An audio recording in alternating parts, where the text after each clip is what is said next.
It was way back in the 18th century that Christopher Bullock, an English actor, first said, "The only things that are certain in life are death and taxes." Yet for all the variables that can affect our lives on a day-to-day basis, we believe that there's a certain order to the universe and direction our lives should take. If I go to Trader Joe's on a Saturday, I'm probably going to see a line out the door. If I put in enough hours of tennis practice, I'll get a good spot on the team. And if I study hard enough, I'll get into that college I've been dreaming about. But what happens when those best-laid plans don't work out? Well, I found that by letting go of expectations, it can open you up to opportunities that you never would have envisioned and change your life for the better. I first learned this when I was 16 years old. I was a senior in high school, co-captain of my tennis team, and had never even spent a night in the hospital. Until one night, I had a sudden massive heart attack and wasn't expected to live through the night. A blood clot had gotten lodged in and destroyed the left side of my heart. When I woke up, my left leg was amputated above the knee. My heart was running on batteries on an experimental heart pump. My heart was so damaged that I would need a heart transplant to have any hope of long-term survival. But because there's such a critical shortage of organ donors in this country, no hearts could save me at the time. Yet one of the first things I asked my parents was if I missed choir auditions, and informed them that I had to be out of the hospital by the end of the week at the very latest. It wasn't until they showed me my picture on the front page of the local newspaper with this giant headline that read, "Suddenly a teen's life put on hold," that the reality began to sink in. The article read like my obituary. It talked about all the things that I used to be able to do and how uncertain my future was.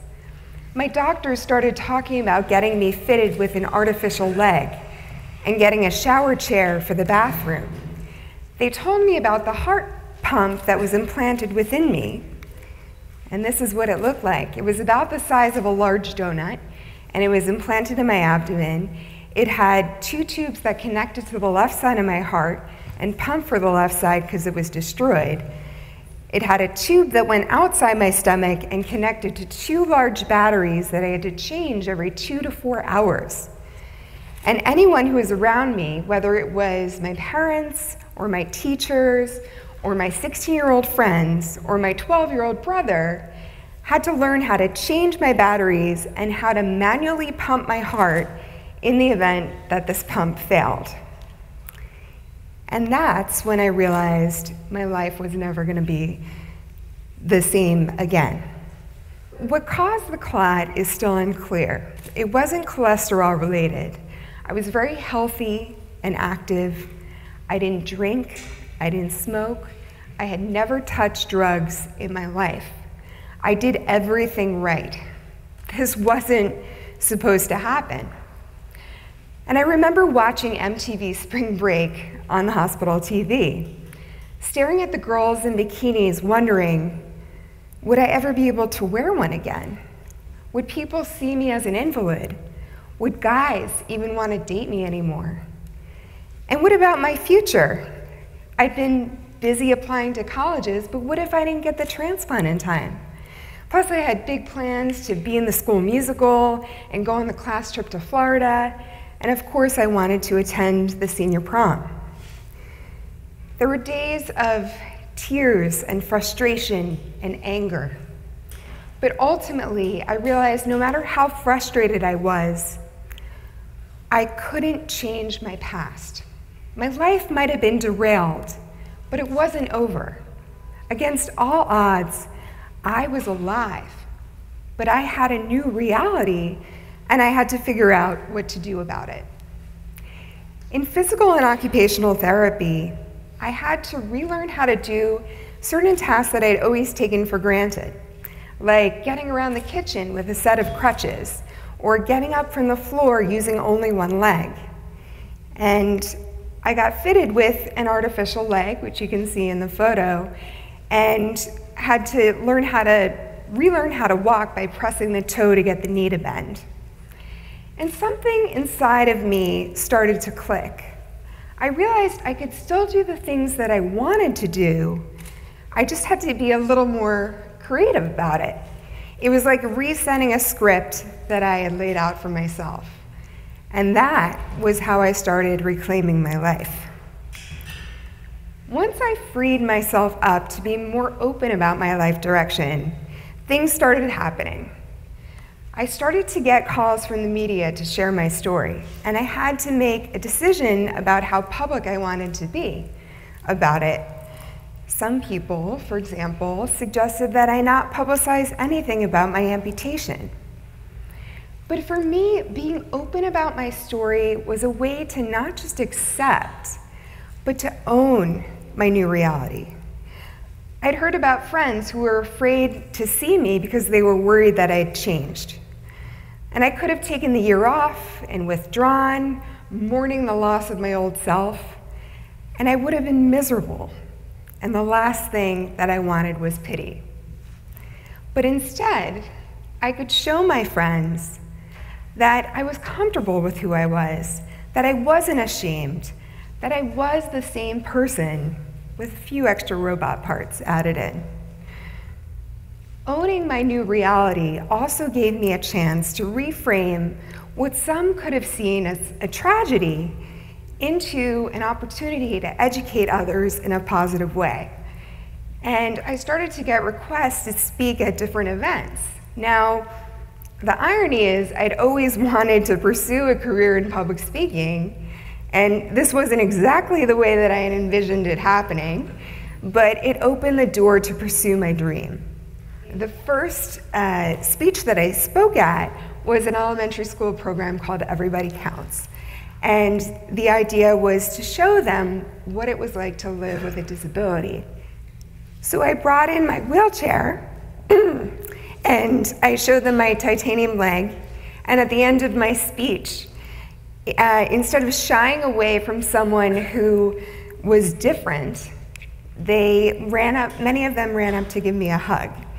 And I saw that this twist in my road of life allowed me to show others that, yes, there are people of all different abilities, and we all face different challenges, but in many ways, we're not so different. So a few days before my high school graduation, after 9 long months of waiting, we got the call that I'd been waiting for, a heart, a second chance at life. And so my family traveled to the hospital in a mixture of nervousness, excitement, and anticipation. I remember being wheeled towards the operating room and glancing once more at my parents, not knowing if I would ever see them again. But hours later, I woke up, and my hand instinctively went to my heart. And I remember feeling that beat against my hand and thinking, I'm alive. And this is me a few days after my heart transplant, enjoying my taco lunch. The timing of the transplant worked out perfectly in that it allowed me to attend Princeton University on time 3 months later. And waiting for a transplant opened me up to career directions that I had never considered before. I didn't know anything about organ and tissue transplantation before I was put on the list, but I can't tell you how heartbreaking it was to watch so many of the friends that I made in the hospital die because they didn't receive an organ in time. And the real tragedy is they weren't dying from an incurable disease. We have the capacity to save them if only more people were registered donors. I knew I was one of the lucky ones, and I felt a responsibility on behalf of the many who didn't make it, on behalf of the many thousands of people who were still waiting to do something about it. So I started working in the organ and tissue donation field. And you can see me here at the Donate Life Rose Parade with a picture of my heart donor, Shannon. But I found that sharing my personal story often helped to humanize the cause for many people and inspired them to become organ donors. One day, our donor family services coordinator told me that a recent donor that they had who'd gone on to save several lives with his passing, had registered to be a donor after hearing me speak at an event a few weeks earlier. And for all the illogical and irrational things that seem to happen to us in life, that seem to have no purpose, I knew that I had found mine.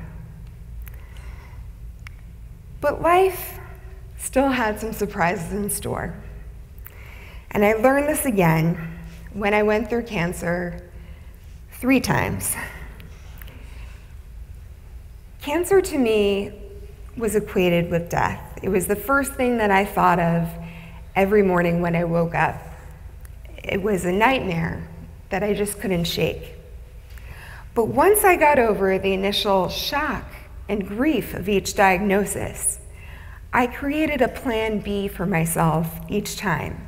Whether it was timing my schoolwork and fun times with my friends in between outpatient chemo treatments while I was at Princeton, or working remotely from my hospital bed for 8 months while I was stuck in the hospital for treatment the second time. Or when I was faced with losing my hair a 3rd time, turning it into a positive experience, this time by partnering with the American Cancer Society. I wanted to show people that losing your hair doesn't have to be scary. And so we did a Facebook Live where I donated my hair before I lost it. And we cut my hair in a few short, funky styles before I got fitted with a wig. And I documented my whole journey on social media, including wearing fun wigs to treatment, etc.